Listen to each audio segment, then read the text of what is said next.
पूज्याय राघवेन्द्राय सत्यधर्मरताय च। ನಮಸ್ಕಾರ, ಪರಿಮಳ ಮೀಡಿಯಾ ಯೂಟ್ಯೂಬ್ ಚಾನೆಲ್ಗೆ ಸ್ವಾಗತ. ನಾವು ಹಿಂದಿನ ಸಂಚಿಕೆಯಲ್ಲಿ ತಿಮ್ಮಣ್ಣ ನಾಣಿಯ ಜೊತೆ ತಾಯಿಯನ್ನು ನೋಡಲು ಕಾವೇರಿ ಪಟ್ಟಣಕ್ಕೆ ಹೊರಟಿರುವ ವಿಚಾರವನ್ನು ತಿಳಿದುಕೊಂಡಿದ್ದೆವು. ಈಗ ತಿಮ್ಮಣ್ಣ ನಾಣಿಯೊಂದಿಗೆ ತಾಯಿಯನ್ನು ನೋಡಲು ಕಾವೇರಿ ಪಟ್ಟಣಕ್ಕೆ ಅತ್ಯಂತ ಸಂತೋಷದಿಂದ ಬರುತ್ತಾನೆ. ಅವಸರವಾಗಿ ಮನೆಗೆ ಬಂದು ನೋಡಿದರೆ ಲಕ್ಷ್ಮೀದೇವಿ ನಿದ್ರಾಣಳಾಗಿ ಕನಕಾಚಲ ಭಟ್ಟರ ಎದೆಗೆ ಒರಗಿ ಮಲಗಿರುತ್ತಾಳೆ. ಆ ಸ್ಥಿತಿಯನ್ನು ನೋಡಿ ತಿಮ್ಮಣ್ಣನಿಗೆ ಮತ್ತು ನಾಣಿಗೆ ತುಂಬಾ ದುಃಖವಾಗುತ್ತದೆ. ದುಃಖದಲ್ಲಿ ತಿಮ್ಮಣ್ಣ ಅಮ್ಮ ಎಂದು ಕೂಗುತ್ತಾನೆ. ಅವನ ಕೂಗು ಕೇಳಿ ಕನಕಾಚಲ ಭಟ್ಟರಿಗೆ ಆಶ್ಚರ್ಯವಾಗುತ್ತದೆ. ತಿರುಗಿ ನೋಡಿದರೆ ತಿಮ್ಮಣ್ಣ ನಾಣಿಯೊಂದಿಗೆ ನಿಂತಿರುತ್ತಾನೆ. ಮಗನನ್ನು ನೋಡಿ ಕನಕಾಚಲ ಭಟ್ಟರಿಗೆ ದುಃಖದ ಜೊತೆಗೆ ಆನಂದವೂ ಆಗುತ್ತದೆ. ಮಗನನ್ನು ನೋಡಿ ತಿಮ್ಮಣ್ಣ, ಬಂದೆಯ? ನೋಡು ಲಕ್ಷ್ಮಿ, ಯಾರು ಬಂದಿದ್ದಾರೆ? ಎದ್ದೇಳು ಲಕ್ಷ್ಮಿ, ನಿನ್ನ ಮಗ ತಿಮ್ಮಣ್ಣ ಬಂದಿದ್ದಾನೆ, ಎದ್ದೇಳು ಲಕ್ಷ್ಮಿ ಎಂದು ಪರಿಪರಿಯಾಗಿ ಹೇಳುತ್ತಾರೆ. ಆದರೆ ಲಕ್ಷ್ಮೀದೇವಿ ನಿತ್ರಾಣಳಾಗಿ ಕನಕಾಚಲ ಭಟ್ಟರ ಎದೆಗೆ ಹೊರಗಿ ಮಲಗಿರುತ್ತಾಳೆ. ತಿಮ್ಮಣ್ಣ ಓಡಿ ಬಂದು ತಾಯಿಯ ಪಾದದ ಹತ್ತಿರ ಕುಳಿತು ತಾಯಿಯ ದೇಹವನ್ನು ಅಲ್ಲಾಡಿಸುತ್ತಾ, ಅಮ್ಮ ಎದ್ದೇಳಿ, ಅಮ್ಮ ನಾನು ಬಂದಿದ್ದೇನೆ, ನಿಮ್ಮ ಮಗ ಬಂದಿದ್ದೇನೆ, ಒಮ್ಮೆ ಕಣ್ಣು ತೆರೆದು ನನ್ನನ್ನು ನೋಡಿ ಅಮ್ಮ ಎಂದು ತಾಯಿಯನ್ನು ಅಕ್ಕರೆಯಿಂದ ಎಚ್ಚರಿಸಲು ಪ್ರಯತ್ನಿಸುತ್ತಾನೆ.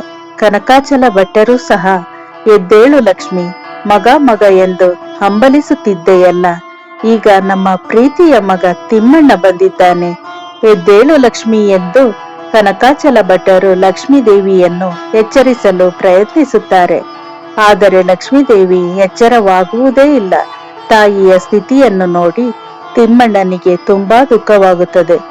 ಅಮ್ಮ ಅಮ್ಮ ಎದ್ದೇಳಿ ಅಮ್ಮ ಎಂದು ಮತ್ತೆ ಕರೆಯುತ್ತಾನೆ. ತಿಮ್ಮಣ್ಣನ ಆ ಕೂಗಿಗೆ ಲಕ್ಷ್ಮೀದೇವಿಗೆ ನಿಧಾನವಾಗಿ ಎಚ್ಚರವಾಗುತ್ತದೆ. ಲಕ್ಷ್ಮೀದೇವಿ ನಿಧಾನವಾಗಿ ಕಣ್ಣು ತೆರೆದು ನೋಡುತ್ತಾಳೆ. ಎದುರಿಗೆ ಮಗ ತಿಮ್ಮಣ್ಣ ಕುಳಿತಿರುತ್ತಾನೆ.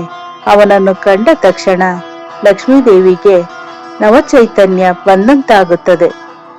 ಎಳೆಯ ಮಗುವನ್ನು ಮುದ್ದಾಡುವಂತೆ ತಿಮ್ಮಣ್ಣನ ಗಲ್ಲವನ್ನೆಲ್ಲ ಹಿಡಿದು ಸವರುತ್ತ, ಮಗ ತಿಮ್ಮಣ್ಣ ಬಂದೆಯ, ಬಂದೆಯ ಮಗನೇ ಎಂದು ಮುದ್ದಾಡುತ್ತಾ, ಈ ಜನ್ಮದಲ್ಲಿ ಒಮ್ಮೆ ನಿನ್ನನ್ನು ನೋಡುವ ಭಾಗ್ಯ ಇದೆಯೋ ಇಲ್ಲವೋ ಎಂದುಕೊಂಡಿದ್ದೆ, ಕಡೆಗೂ ಬಂದೆಯ ಎಂದು ಲಕ್ಷ್ಮೀದೇವಿ ಹೇಳುತ್ತಿದ್ದಂತೆ ತಕ್ಷಣ ತಿಮ್ಮಣ್ಣ ತನ್ನ ಕೈಯನ್ನು ಲಕ್ಷ್ಮೀದೇವಿಯ ಬಾಯಿ ಮೇಲೆ ಹಿಡಿದು, ಅಮ್ಮ ಹೀಗೇಕೆ ಸಾಯುವ ಮಾತನ್ನು ಆಡುತ್ತಿದ್ದೀರಾ?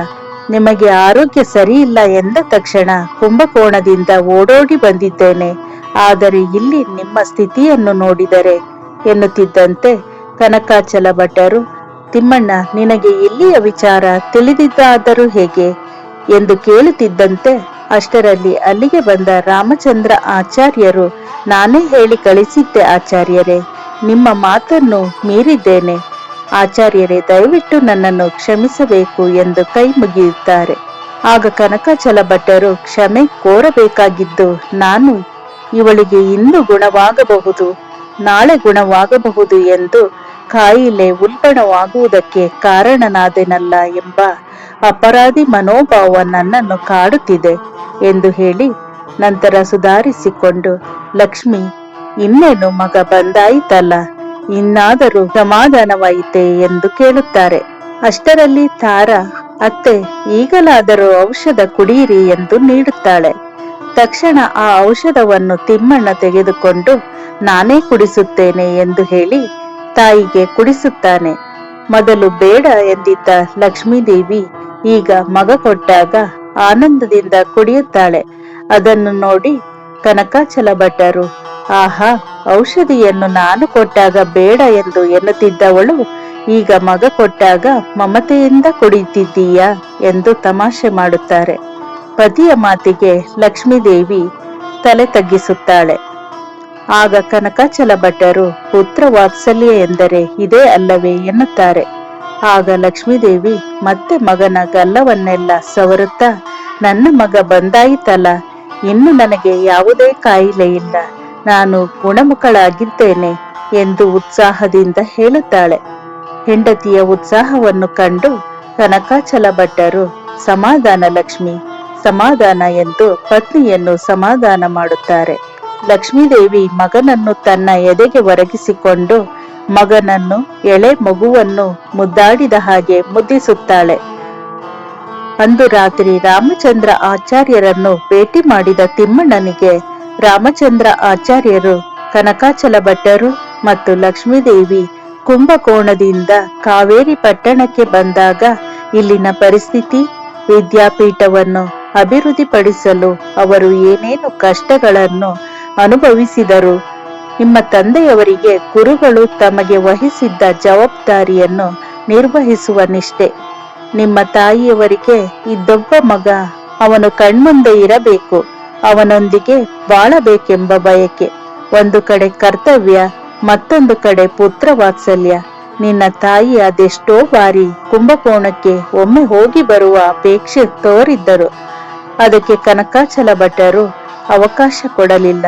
ಹಾಗೆಂದು ಅವರು ಮಾಡಿದ್ದು ಅಪರಾಧವೆಂದು ಭಾವಿಸಬೇಡ. ಅವರ ಧ್ಯೇಯ ಗುರಿ ಇದ್ದಿದ್ದು ವಿದ್ಯಾಪೀಠದ ಅಭಿವೃದ್ಧಿಯ ಕಡೆ. ಹೆತ್ತ ತಾಯಿಗೆ ಪುತ್ರ ವಾತ್ಸಲ್ಯ ಸಹಜ.